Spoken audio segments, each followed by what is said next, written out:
جو لوگ ایمان لائے اور جنہوں نے ہجرت کی اور اللہ کی راہ میں اپنے مال اور جان سے لڑے، وہ اور جنہوں نے ہجرت کرنے والوں کو جگہ دی اور ان کی مدد کی، وہ آپس میں ایک دوسرے کے رفیق ہیں۔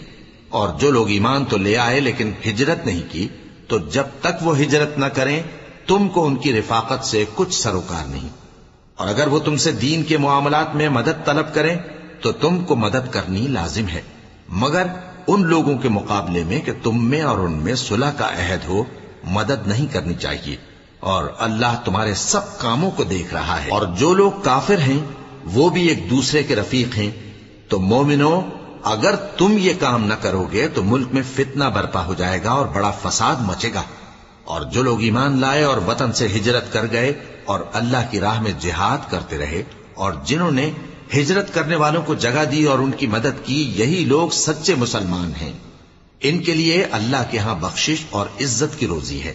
اور جو لوگ بعد میں ایمان لائے اور وطن سے ہجرت کر گئے اور تمہارے ساتھ ہو کر جہاد کرتے رہے، وہ بھی تمہیں میں سے ہیں۔ اور رشتہ دار اللہ کے حکم کی روح سے ایک دوسرے کے زیادہ حقدار ہیں۔ کچھ شک نہیں کہ اللہ ہر چیز سے واقف ہے۔